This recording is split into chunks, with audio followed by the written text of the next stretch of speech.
ওম অখণ্ডমণ্ডলেশ্বর শ্রী শ্রী স্বামী স্বরূপানন্দ পরমহংসদেবের উপদেশ বাণী। শ্রী শ্রী বাবামণি বলিলেন, নাম জপ করবার সময়ে মনে রাখবে, তুমি যার নাম জপ করছো তিনি তোমার সম্মুখে অবস্থিত। তার স্নেহ দৃষ্টির মাঝে বসে বসে তুমি নাম জপ করছো।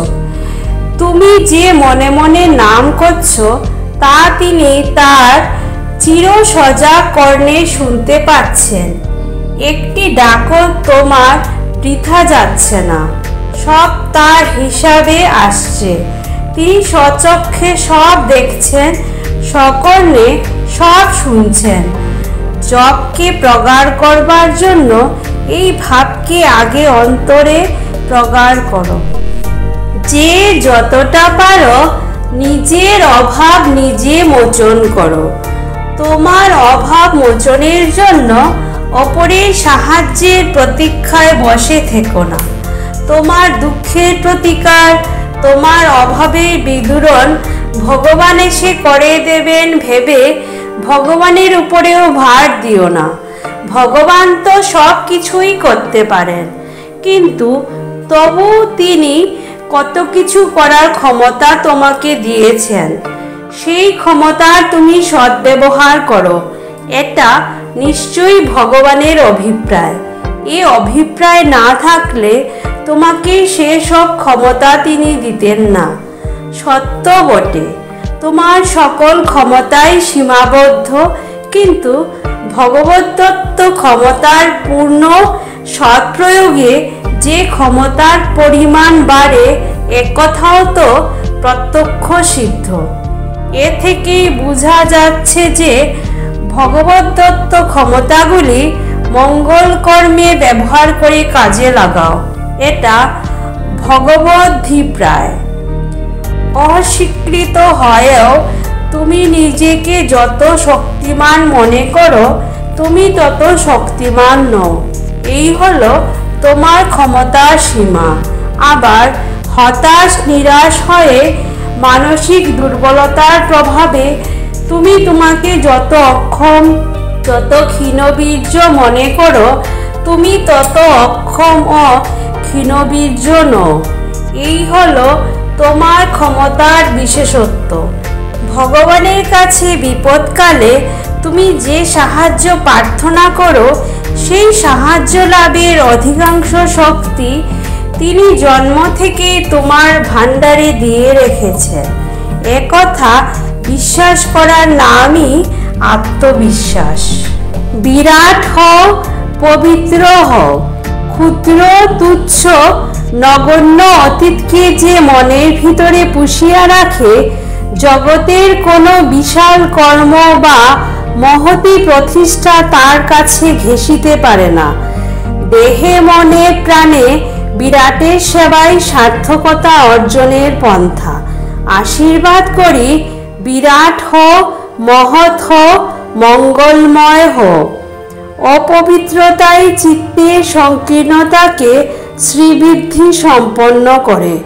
অতএব পবিত্র হও, নির্মল হও, সুন্দর হও। দুঃখ জয়ী হও। বিষম্য হওয়া কেবল দুর্বলতাই নহে, ইহা পাপ, ইহা পরমেশ্বরে অবিশ্বাস, ইহা নিজের অনন্ত ভবিষ্যতে অনাস্থা। অতএব ইহা নাস্তিকতা। বিপত্তি যতই বিষম হোক, ইহা তোমার ভাব সম্পদকে শক্ত বনিয়াদ দিবার জন্যই আসিয়াছে। বনিয়াদে কাঁচা কংক্রিটের উপরে দুর্মুজের শক্ত আঘাত, শাবলের নির্মম খোঁচা, কর্ণের তীক্ষ্ণধার চোট প্রয়োজন। এই প্রয়োজনকে অস্বীকার করিতেছ বলিয়াই সামান্য দুঃখে একেবারে এলাইয়া পড়িতেছ। দুঃখের প্রয়োজনকে সাহসের সহিত স্বীকার করো। নির্ভয়ে দুঃখকে আলিঙ্গন করো। হাসি মুখে যুদ্ধ করিয়া দুঃখ জয়ী হও। আজ থেকে তোমাদের নামের গান গাওয়া শুরু হলো। মঙ্গলময়ের নাম অবিরাম শ্বাসে প্রশ্বাসে গান করো। এ গান গেয়ে নিজে কৃতার্থ হও, জগৎকে কৃতার্থ করো। এ গান তোমার বাইরের লোকে শুনবে না, অন্তরের জনেরা শুনতে পাবে। এ গান কেউ বাইরের কানে শুনতে পাবে না, অন্তরের কানে শুনতে পাবে। নামের গান বড় মজার গান। আমি যদি এখানে বসে গাই, তোমরা শুনতে পাবে শত যোজন দূর থেকে। তোমরা যদি এখানে বসে গাও, আমি শুনতে পাবো কোটি যোজন দূর থেকে। এ গান আয়ুপ্রদ, প্রীতিপ্রদ, সুখপ্রদ, শান্তিপ্রদ। অর্থাৎ নামের গান যে গায় তার আয়ু বর্ধিত হয়, তার অন্তর্জগতের সকলের প্রতি প্রীতির রসে আপ্লুত হয়, তার প্রকৃত সুখের আস্বাদন জন্মে। সকল দ্বন্দ্ব বিদ্বেষ সংশয় সংখ্যা বিদূরিত হয়ে তার পরম প্রশান্তি লাভ হয়। গুরু ভক্তির স্বরূপ। গুরু পথ বলে দিয়েছেন, সেই পথই নিত্য, সেই পথই সত্য। সেই পথ প্রাণান্তেও বর্জন করব না। অন্য কোনো পথের প্রতি কোনো অবস্থাতেই আকৃষ্ট হব না। সাধন নেবার পর থেকে একদিনের জন্য আলস্যে কাটাবো না। এইরূপ দৃঢ়তা অবলম্বনের নামই গুরু ভক্তি। সেই গুরু ভক্তি তোরা অর্জন কর। গুরু পথ বলেছেন, সেই পথে অবিচলিত বিক্রম সহকারে চলে তোরা পরম গুরুকে লাভ কর। সত্য এবং ব্রহ্মচর্যের মধ্য দিয়াই শ্রী ভগবানকে পাওয়া যায়, অসত্য বা অসংযমের মধ্য দিয়া নহে।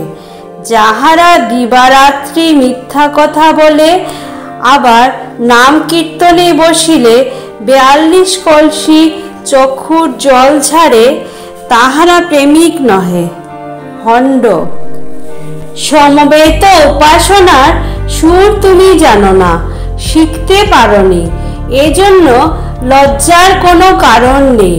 সমবেত উপাসনায় যোগ দেওয়াটাই একটা বড় কথা। দেরি হয়ে গেছে বলে ঘরে বসে থাকবে তা নয়।